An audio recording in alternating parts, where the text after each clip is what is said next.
하나님 도와주옵소서. 우리의 죽어있는 영혼을 하나님의 생명의 말씀으로 살아나게 하여 주옵소서. 마땅히 죽어야 하는 우리 자신이 하나님이 주신 믿음으로 다시 살아나는 놀라운 부활의 믿음을 허락하여 주옵소서. 주님께서 말씀하실 때 우리의 영혼이 살아날 것을 믿습니다. 기대하고 고대하오며 예수님의 이름으로 기도드립니다. 아멘. 하나님의 나라는 장차 예수 그리스도가 이 땅에 강림하실 때에 완전한 모습으로 나타나게 될 것입니다. 그러나 우리가 놀라워하는 것은 하나님의 나라가 이미 그 영광의 실제를 가지고 우리의 영혼 안에서 실존적으로 역사하고 있다라고 하는 것입니다.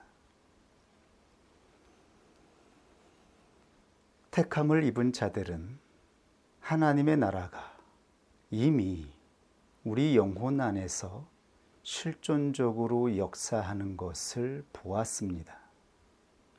그리고 보고 있습니다.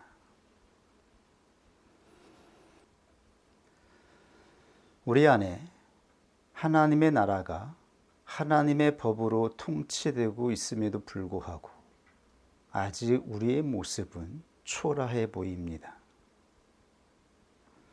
아직 우리의 모습은 다른 이들과 별반 다르지 않게 보입니다. 아직 하나님 나라의 성취가 열매로 나타나지 않았기 때문입니다.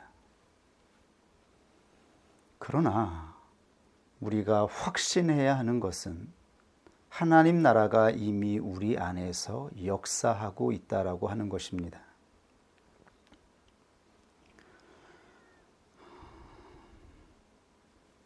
우리에게는 분명한 증표가 있습니다. 우리에게는 누구도 부인할 수 없는 확실한 증표가 있습니다. 우리가 하나님이 주시는 믿음으로 영적인 출애굽을 하게 되었을 때에 우리는 모든 것을 뒤로 하고 길을 떠났습니다. 우리가 붙잡고 있던 이 세상의 모든 기득권과 위치, 명예와 자랑을 모두 뒤로 하고 길을 떠난 자들입니다. 또한 소중한 육신의 관계성도 하나님께 의탁하고 길을 떠난 자들입니다. 하나님을 신뢰하는 마음으로 우리가 가장 소중하게 생각하는 가족조차 하나님께 의탁하고 하나님이 주시는 믿음을 따라 출애굽하여 광야를 걸어오게 되었습니다. 이것은 우리에게 보여진 것이, 우리가 소망한 것이 하나님 나라가 아니라면 절대로 이루어질 수 없는 믿음입니다. 오직 하나님 나라의 가치만이 우리가 본 것이, 우리 안에서 소망하게 된 것이 하나님 나라의 가치일 때만 우리는 이 세상의 모든 것을 부인하고 내려놓고 새로운 길을 떠날 수 있는 것입니다. 택함을 입은 자들이 드디어 하나님 나라로 부름을 입게 되었을 때에 그때 비로소 우리는 우리가 살아가는 이 세상의 모든 것들을 뒤로 하고 새로운 길을 출발할 수 있었던 것입니다. 이것이 바로 확실한 증표라고 성경에 논증되어 있습니다. 오늘 이 부분에 대해서 구체적으로 확인해 볼 것입니다.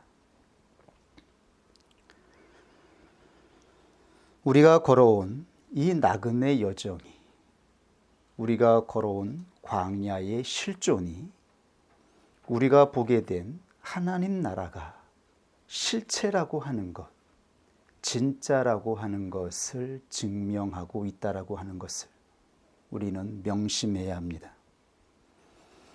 우리에게 하나님 나라가 증거되었습니다. 그리고 우리는 하나님 나라를 소망하며 길을 걸어왔습니다. 그렇다면 우리가 바라보게 된 하나님 나라의 실제는 어떻게 이루어진 것일까요? 우리는 어떻게 하나님 나라를 바라보고 길을 떠날 수 있었던 것일까요? 이 부분에 대하여서 예수님은 니고데모와의 대화를 통해서 증거하여 주셨습니다. 주님의 말씀입니다. 예수께서 대답하여 가라사대 진실로 진실로 내게 이르노니 사람이 거듭나지 아니하면 하나님 나라를 볼 수 없느니라. 니고데모가 가로되 사람이 늙으면 어떻게 날 수 있삼나이까? 두 번째 모태에 들어갔다가 날 수 있삼나이까? 예수께서 대답하시되 진실로 진실로 내게 이르노니 물과 성령으로 나지 아니하면 하나님 나라에 들어갈 수 없느니라. 육으로 난 것은 육이요 성령으로 난 것은 영이니 내가 내게 거듭나야 하겠다 하는 말을 기이 여기지 말라. 바람이 임의로 불매 내가 그 소리를 들어도 어디서 오며 어디로 가는지 알지 못하나니 성령으로 난 사람은 다 이러하니라. 요한복음 3장 1절에서 8절.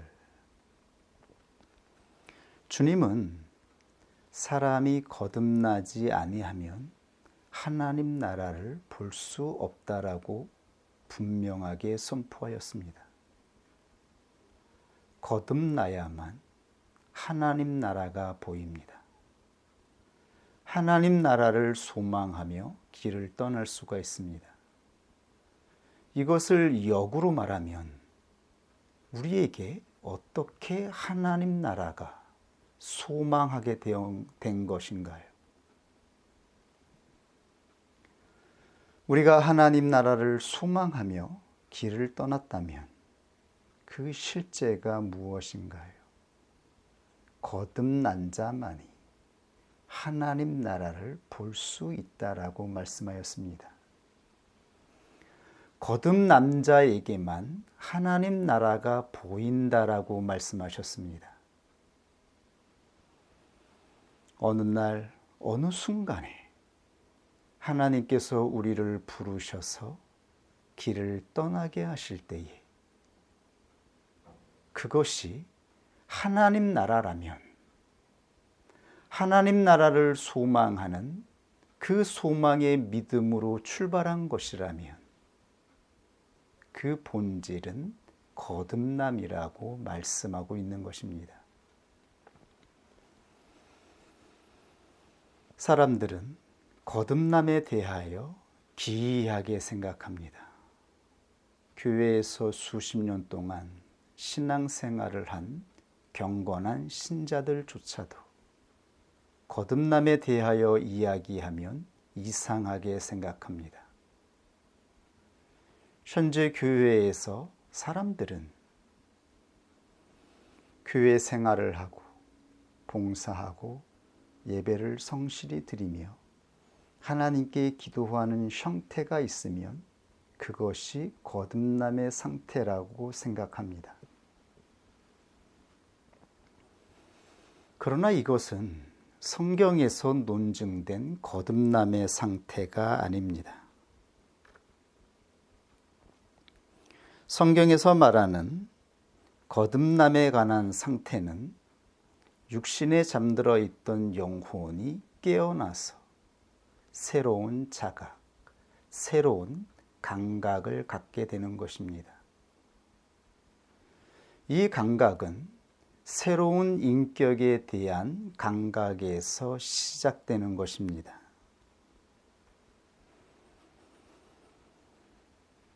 우리가 이미 앞서 구원 여정 강론을 통하여 충분히 살펴본 것처럼 사람은 외적인 부르심을 통하여 하나님의 은혜를 경험하게 됩니다. 그러나 이것은 거듭남의 표지가 아닙니다. 교회에 들어와서 많은 하나님의 은혜를 경험하고 교회를 열심히 다니며 신앙생활을 하는 것처럼 보여도 그것은 거듭남의 표지가 아닙니다. 외적인 부르심 이후에 내적인 부르심으로 말미암아 하나님이 행하시는 표적을 경험하는 때가 옵니다. 그러나 이건 역시 거듭남의 표지라고 말하지 않습니다. 하나님께서 보여주시는 놀라운 기적과 이적을 경험하였다라고 해서 그것으로 그 사람이 거듭났다라고 말하지 않습니다. 예수님이 이 땅에 오셔서 수많은 이적과 기적을 행하셨습니다. 그때 얼마나 많은 사람들이 예수님의 기적을 바라보며 예수님의 이름을 외쳤습니까? 예수님을 향하여 열광하며 예수님을 따르겠다라고 말하였는지요. 그러나 하나님이 우리에게 보여주시는 기적, 이것은 오히려 거듭나는 믿음을 위한 것이라고 하는 것입니다. 거듭났다라고 하는 표지가 아닙니다. 하나님께서 거듭나게 하시기 위해서 내적인 부르심을 입은 자들에게 하나님의 놀라운 살아계심을, 하나님의 전능한 능력을 보여주신 것입니다. 이 능력을 통하여 드디어 우리 안에 구원 얻는 믿음이 발생하여 이 믿음을 결정할 때에 사람은 칭의를 받습니다. 칭의를 받게 될 때 이것을 바로 거듭났다라고 하는 확증으로 증거하는 것입니다. 하나님이 주시는 믿음을 통하여 우리가 드디어 하나님을 우리의 전적인 주님으로, 우리 생명의 왕으로 영접할 때 이루어지는 칭의, 이 기점을 바로 거듭남의 시작이라고 말하고 있습니다. 대표적인 예를 들어볼까요? 믿음의 조상 아브라함은 갈대아 우르에서 하란까지 아버지의 믿음을 따라 걸어왔습니다. 아브라함은 갈대아 우르에서 하란의 여정을 걸어오는 동안 아버지를 통하여 하나님의 은혜를 경험하였습니다. 그러나 이 은혜를 받은 아브라함은 스스로 하나님을 찾거나 하나님을 찾아 나아가지 못했습니다. 이것이 성경 창세기 1장에서 11장에 증거된 논증입니다. 하나님의 무수한 자녀들에게 끊임없이 하나님의 외적인 은혜가 부어지고 그들에게 주어졌음에도 불구하고 그들은 자신의 아버지를 통하여, 부모를 통하여 주어지는 그 은혜를 가지고 하나님을 찾아가지 못했습니다. 구원의 여정을 향하여 나아가지 못했습니다. 우리의 가족들도 마찬가지 아닌가요? 택함을 입은 자들을 통하여 수도 없이 하나님의 은혜가 적용되고 있습니다. 믿는 자들의 가족은 그들이 하나님을 찾을 수 있도록, 하나님의 인격을 발견할 수 있도록 너무도 충분하게 가장 사랑하는 자를 통하여 하나님이 살아계심을, 하나님이 어떤 분이심을 바로 옆에서 들려지고 맛보게 하여도 하나님을 찾아가지 않습니다. 하나님을 바라보지 않습니다. 하나님에 대하여 끊임없이 왜곡하고 변질된 삐뚤어진 생각으로 반응할 뿐입니다. 그래서 하나님은 직접 사람에게 찾아오신 것입니다. 직접 하나님께서 전적인 은혜를 가지고 사람에게 찾아오셔서 그 사람을 부르시는 것, 이것을 내적인 부르심이라고 합니다. 아브라함은 창세기 12장부터 내적인 부르심을 받고 있습니다. 그때부터 비로소 하나님의 이름을 부릅니다. 하나님을 인격적으로 감각하고 하나님을 인격적인 대상으로 생각하게 됩니다. 하나님을 인격적인 관계성으로 바라보게 되는 것입니다. 그러나 이 내적인 부르심의 은혜를 받았음에도 불구하고 아직 아브라함은 거듭난 것이 아닙니다. 아브라함은 창세기 12장부터 14장까지 애굽의 바로 왕과 바벨론의 왕이 하나님의 전능한 능력 앞에 굴복하는 놀라운 표적을 보고서야 창세기 15장에서 전능한 하나님을 이 온 우주 만물의 왕으로, 생명의 주관자로 영접하게 됩니다. 그때 비로소 창세기 15장 6절에 아브라함은 의롭다 칭함을 받게 되는 것입니다. 창세기 12장에서 창세기 15장까지 10여 년의 세월이 흘렀습니다. 아브라함이 하나님을 진정한 이 세상의 창조주요 전능한 하나님으로 영접하기까지 10여 년의 여정이 흘러간 것입니다. 그리고 진정으로 영접할 때에 아브라함은 칭의를 받게 됩니다. 이 칭의를 받은 시점을 거듭남의 시작이라고 말합니다.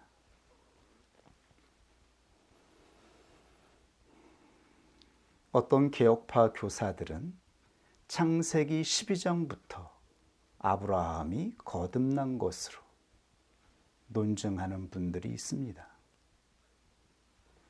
개혁파 교회의 훌륭한 교사들 중에 창세기 12장에 나타난 하나님에 대한 아브라함의 감각, 인간이 처음으로 하나님을 인격적으로 감각하는 이 놀라운 감각, 이것만으로 사람은 놀라운 새로운 존재로의 탄생을 알리는 표지라고 넉넉하게 생각하였던 것입니다. 그러나 저는 창세기 12장부터 15장까지의 보여진 아브라함의 모습은 거듭남이라고 생각하지 않습니다. 왜냐하면 창세기 15장 이후에 비로소 아브라함은 자신의 육적인 상태를 보게 되어지고 드디어 창세기 17장에서 아브라함의 이름이 아브라함에서 아브라함으로 칭해지고 있기 때문입니다. 창세기 15장 이후에서 드디어 아브라함은 옛사람의 본성적인 상태를 목격하게 되는 것으로 증거되어 있습니다. 그리고 새로운 인격의 출발이 시작되는 것으로 증거되어 있습니다. 새로운 인격의 시작, 이것이 바로 거듭남의 시작인 것입니다. 이것을 논증하는 확실한 가르침이 있습니다. 종교개혁 이후에 개혁파 교회의 신앙 고백서는 이 점을 분명하게 가르치고 있습니다. 1526년도에 독일의 개혁파 교회를 대표하는 요리 문답서가 작성되었습니다. 이것이 바로 하이델베르그 요리 문답서입니다. 하이델베르그 요리 문답서는 성경과 방불하다라고 여겨질 만큼 흠없는 하나님에 대한 진리를 증거한 책으로 교회의 유산으로 보존되어 있습니다. 이 하이델베르그 요리 문답서 88번째 문항에 보면 참된 회심 혹은 사람이 하나님께로 돌이키는 일은 몇 가지 부분으로 되어 있습니까? 답은 두 가지인데 옛사람을 죽이는 것과 새 사람을 살리는 일입니다. 이렇게 명시되어 있습니다. 가장 경건하고 하나님의 성령으로 새 영의 역사가 일어났던 종교개혁 이후에 기록된 요리 문답서입니다. 성경과 방불하다라고 생각하는 신뢰와 권위를 가지고 있는 문답서입니다. 이 책을 작성한 자카리아스 우르시누스는 이 부분에 대해 이렇게 해석하였습니다. 회심에는 두 부분이 있으니 옛사람을 죽이는 것과 새 사람을 살리는 것이 그것이다. 어떤 사람은 후회를 죽이는 것으로 이해하나 후회는 회심의 일부도 아니며 다만 회심회로 이어지는 하나의 준비 단계일 뿐이며 그것도 택한 자의 경우에만 그렇다. 후회, 하나님 앞에서 후회하는 감정, 애통해하는 감정, 이것으로는 진정한 회심의 증표가 되지 않는다라고 하는 것입니다. 진정한 회심은 두 가지가 반드시 이루어져야 됩니다. 죽음을 당하는 옛사람은 죄인 혹은 사람의 부패한 본성이다. 하나는 죽임을 당하는 것입니다. 여기서 죽임을 당하는 것은 죄인이며 이 죄인의 동격은 우리 자신의 본성이라고 명시하고 있습니다. 우리 자신의 본성이 바로 죄 자체임을 선포하고 있는 것입니다. 그러므로 우리의 본성이 죽임을 당하는 것, 이것이 바로 회심의 실존, 확실한 증거입니다. 또 하나는 살리는 것. 살림을 당하는 새 사람은 죄로부터 이탈하기 시작하는 자 혹은 중생한 사람의 본성이다. 옛사람 혹은 육체를 죽이는 것은 우리 본성의 부패성을 제쳐두는 것과 억제하는 것에 있다. 옛사람의 본성을 죽이는 것은 바로 옛사람을 짓밟는 것입니다. 누르는 것입니다. 제어하는 것입니다. 이때 우리의 감정은 이루 말할 수 없는 억압의 감정과 눌림의 감정을 갖게 됩니다. 우리 본성이 끊임없이 눌려지고 억압되는 감정을 갖게 되는 것입니다. 이것이 바로 옛사람을 죽이는 일이라고 말하고 있는 것입니다. 이것이 바로 광야에서 이루어지는 성화라고 말씀하고 있는 것입니다. 이것이 바로 구원 얻는 하나님의 믿음을 받은 자들이 칭의를 받을 때 발생하는 삶의 실존이라고 분명하게 기록하고 있습니다. 개혁파 교회의 교사들은 이러한 사역이 나타나는 시점, 이때부터 거듭남이 시작되었다라고 말하고 있습니다. 이것을 확증하였습니다. 이스라엘 백성들이 광야에서 받았던 사역이 무엇인지를 생각해 보십시오. 이스라엘 백성들은 철저하게 죽임을 당했습니다. 하나님은 철저하게 하나님의 완전한 율법으로 이스라엘 백성들의 본성이 작동하지 못하도록 짓밟았습니다. 억제한 것입니다. 하나님은 출애굽한 이스라엘 백성들을 광야에서 하나님의 율법으로 그들의 본성이 작용하지 못하도록 파쇄하고 짓눌렀습니다. 이것이 바로 성경에 증거된 광야의 실존입니다. 이 실존이 나타나지 않는다면 그 누구도 그 자신이 영적인 출애굽을 하여 광야를 걸어가는 자라고 확신할 수 없는 것입니다. 성경에 나타난 증거로 우리는 우리가 걸어가는 여정을 확신할 수 있을 뿐입니다. 그 무엇으로도, 그 어떠한 사람들의 논증으로도, 사람들이 말하는 그 어떠한 신념으로도 우리가 걸어가는 길을 확신할 수 없습니다. 오직 성경이 계시된 하나님의 말씀으로 우리는 우리가 걸어가는 길을 확신하는 것입니다. 우리는 지금 어떠한 길을 걸어가고 있습니까? 우리는 믿음으로 칭의를 받았습니까? 칭의를 받은 자들은 반드시 영적인 광야가 나타나야 합니다.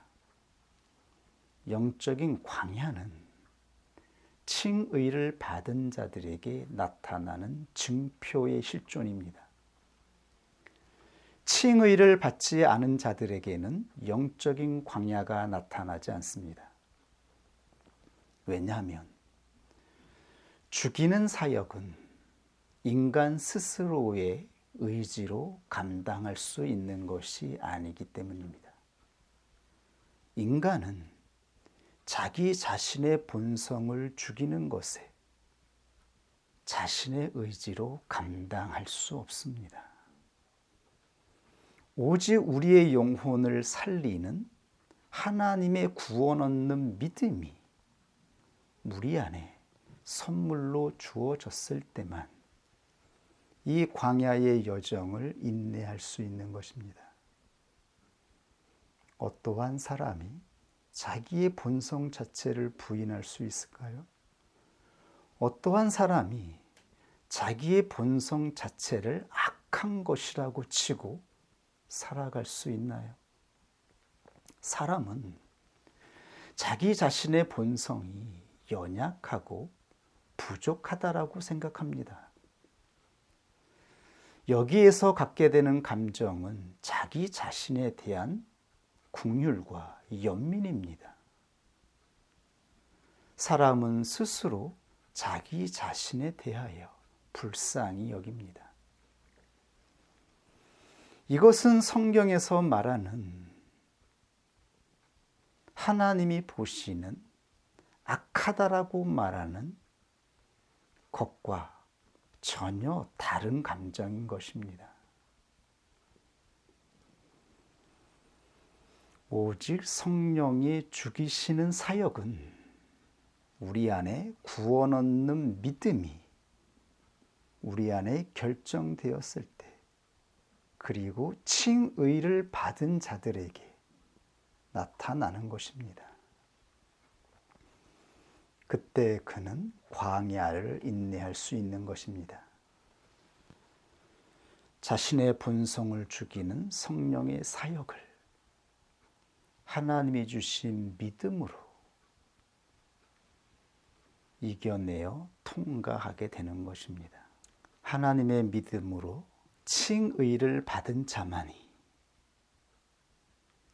우리의 영혼을 살리는 이 믿음의 작용으로 말미암아 우리의 본성을 죽이는 조명과 성령의 역사가 이루어질 때에 이것을 받을 수 있습니다. 이 진실을 받아들일 수 있습니다. 우리 자신은 거부하나 하나님이 주신 믿음을 붙잡고 받는 것입니다. 그러므로 주님이 말씀하신 거듭남의 시작은 새로운 인격의 시작을 의미합니다. 그리고 거듭남의 열매는 온전한 인격의 상태로 주어지는 인격적인 연합입니다. 거듭남의 시작으로 말미암아 우리가 광야를 통과하여 새 사람의 온전한 인격적인 상태가 되었을 때 비로소, 그때야 비로소 온전한 인격적인 연합을 맛보게 되는 것입니다. 우리를 출애굽할 수 있도록 부르신 소망이 무엇이었습니까? 도저히 가망 없는 이 관계성, 도저히 소망할 수 없는 이 불화의 관계성, 아무리 찾아도 찾을 수 없는 이 관계성의 충돌에서 온전한 관계성을 소망하며 길을 떠난 것이 아닌가요? 하나님이 주시는 믿음을 따라 길을 걸어가면 반드시 하나님께서 우리가 그토록 고대하던 온전한 관계성의 연합을 맛보게 하실 것이라고 하는 이 소망으로 우리의 발걸음을 떠나게 하신 것이 아닙니까? 이것은 바로 새로운 인격의 시작에서 출발하는 것입니다. 이것이 바로 성경에서 증거하는 영적인 출애굽의 진정한 징표입니다. 주님이 말씀하신 새 인격의 본질은 온전한 신뢰로 시작되는 인격을 의미합니다. 하나님은 사람을 인격으로 창조하시고 사람과 친밀한 교제를 하셨습니다. 사랑과 신뢰하는 관계성으로 인간을 창조하신 것입니다. 그러나 인간의 타락으로 말미암아 더 이상 인간은 신뢰의 인격이 되지 못하였습니다. 하나님이 아무리 말씀하셔도 진실을 조명하셔도 그 삐뚤어진 인격으로 하나님이 말씀하시는 말씀을 왜곡하고 불평하며 원망하는 인격이 되었습니다. 우리의 삶을 보십시오. 우리가 가지고 있는 인격적인 관계성을 보십시오. 가장 온전한 인격을 소망하는 부부의 관계성, 가족의 관계성을 보십시오. 인간이 가지고 있는 인격의 품질로 온전한 연합을 기대할 수 있습니까? 진정 우리가 가지고 있는 본성으로 온전한 관계성을 소망할 수 있습니까? 가망이 없습니다.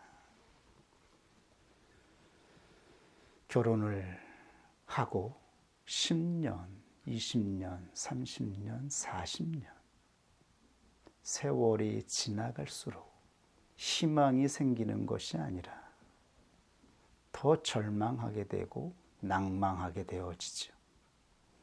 더 가까워지고 친밀해지는 것이 아니라 더 가까워질 수 없는 인격이라고 하는 것을 알게 되죠. 그래서 포기하고 소망을 내려놓고 살아가는 것입니다. 이것이 사람의 인생의 실존입니다. 이것이 모든 고통, 불행의 본질입니다. 그러므로 하나님은 새로운 인격을 재창조하기로 작정하신 것입니다. 옛 본성을 죽이고 새로운 본성을 시작하게 하신 것입니다. 새로운 본성의 시작, 이것이 바로 거듭남의 시작인 것입니다. 성경에는 분명히 하나님께서 새로운 인격을 창조하시기 위해서 이 땅에 예수 그리스도를 보내신 것으로 증거하고 있습니다. 예수님은 새로운 본성을 창조하기 위해 이 땅에 오신 것입니다. 물과 성령으로, 오직 물과 성령으로 거듭나게 하십니다. 여기서 물은 진리의 인격, 요한복음에서 말하는 물은 진리의 인격을 의미합니다.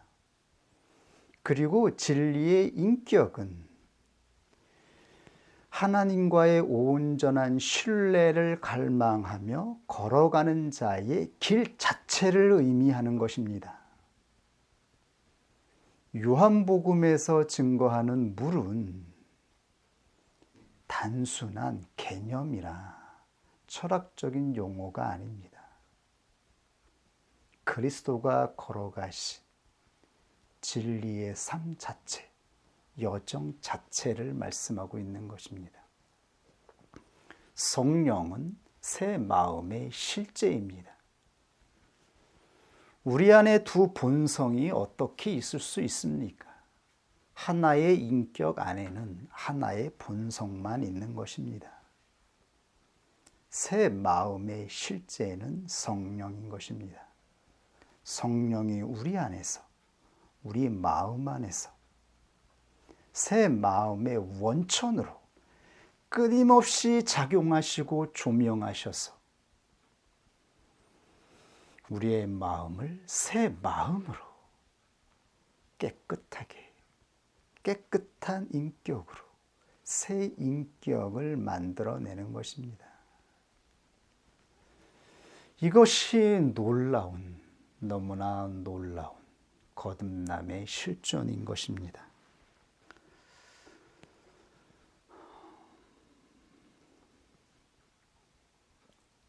여러분, 우리는 새 인격으로 거듭나는 자로 부름을 받았습니다. 우리가 걸어가는 광야의 여정은 거듭나는 여정입니다. 그런데 거듭나는 여정이라고 말하면 로마 교회의 교리와 혼동할 수 있습니다. 이것은 매우 중요한 것입니다. 여러분, 잘 듣고 이해하셔야 됩니다. 거듭남을 거듭나는 여정이라고 말하는 것은 로마 교회의 교리와 같은 용어입니다. 로마 교회는 거듭남을 성화되는 과정이라고 봅니다. 왜 로마 교회는 거듭남을 성화되는 과정이라고 말할까요? 여기에는 중요한 본질이 있습니다. 종교 개혁자들은 분명하게 칭의와 성화와 영화를 구분하였습니다.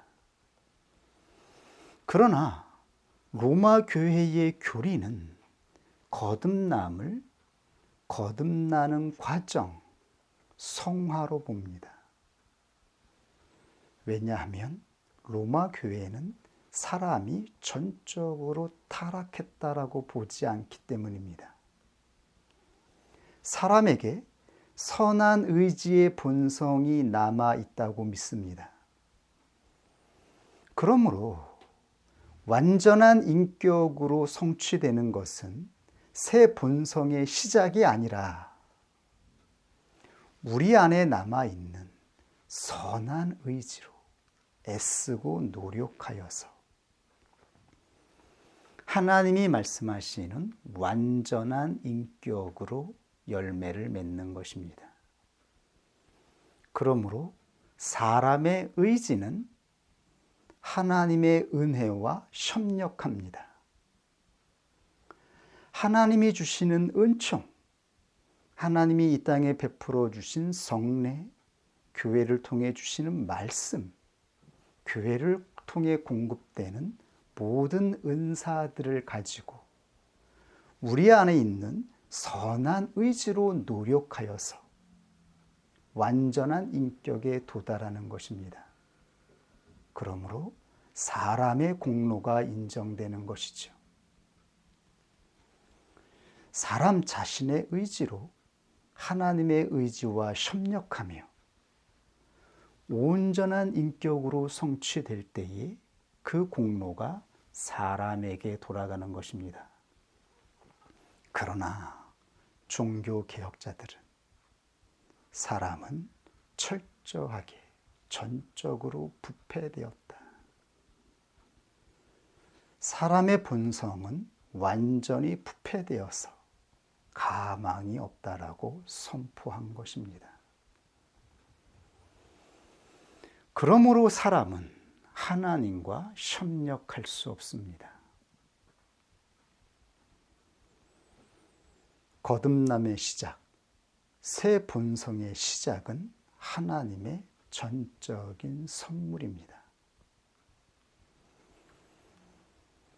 전적인 선물로 우리 안에 거듭남이 시작될 때 그는 하나님을 전적인 주인으로 받는 믿음이 작동하게 됩니다. 이 믿음이 바로 거듭남의 증표라고 말한 것입니다. 거듭남이 시작된 증표. 이 증표로 칭의를 받은 자들이 광야를 걸어갑니다. 그러나 이 성화조차 사람은 부패되었기에 하나님과 협력하지 않습니다. 하나님께서 성령을 통하여 우리의 본성을 죽이실 때, 억누르실 때, 우리의 본성을 짓밟을 때 우리가 하나님의 사역에 협력하였습니까? 협력하여 같이 우리의 본성을 짓밟았습니까? 우리는 오히려 반항하고 대립하고 충돌하였지요. 우리는 하나님의 주권적인 의지에 협력하는 자가 아닙니다.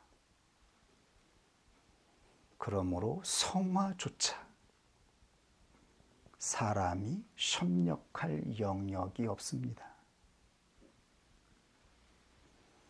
이스라엘 백성들을 보십시오. 그들이 자신들에게 행해진 놀라운 기적과 표적 9가지를 보았습니다. 그리고 마지막 표적, 어린 양의 핏부림의 표적을 보고 그들이 받아들였을 때 그들은 그 믿음으로 말미암아 칭의를 받고 홍해를 건넜습니다. 그리고 그들에게 나타난 실존은 광야였습니다.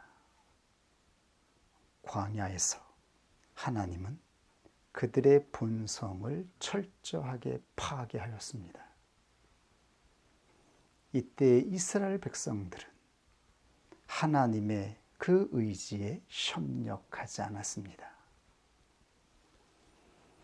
모세를 원망하고 반역하고 충돌하고 거부하였을 뿐입니다. 오직 하나님의 전적인 의지로 광야 40년을 붙잡고 통과한 것입니다. 그렇게 광야를 통과한 것입니다. 광야를 통과하여 가나안에 들어가는 자들은 오직 하나님께서 우리 안에 선물로 주신 구원 얻는 믿음,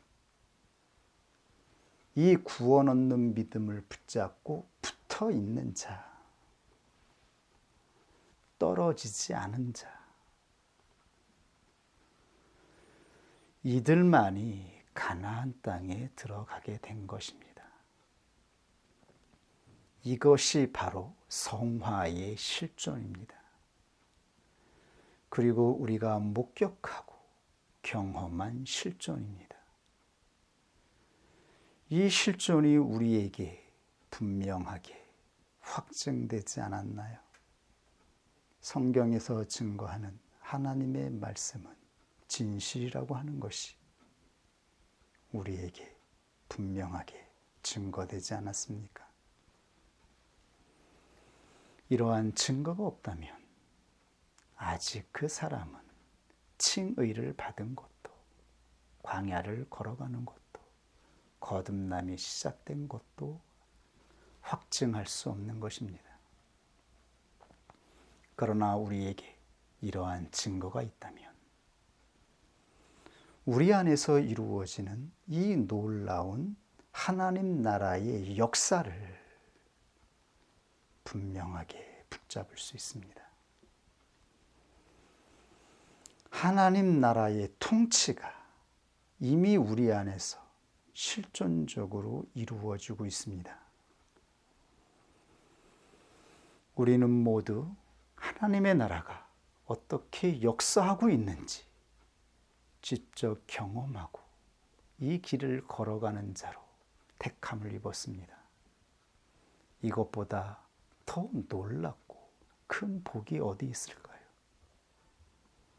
지금도 수많은 사람들이 교회에서 외적인 부르심의 은혜를 따라 또는 내적인 부르심을 받았지만 아직 영적인 출애굽을 하지 못한 상태로 살아가고 있습니다. 이 인생이 지금 다 가고 있습니다. 언제 하나님이 말씀하신 하나님 나라를 소망하며 기대하며 이 길을 걸어갈 수 있는 기회가 있을까요? 이 실존을 알지 못한다면 어떻게 하나님의 나라에 들어갈 수 있다고 확신할 수 있겠습니까?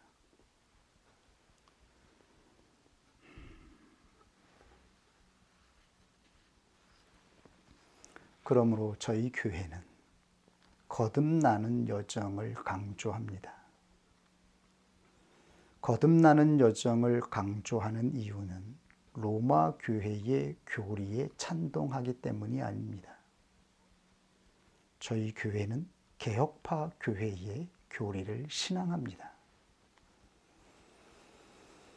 칭의와 성화와 영화는 분명하게 구분됩니다.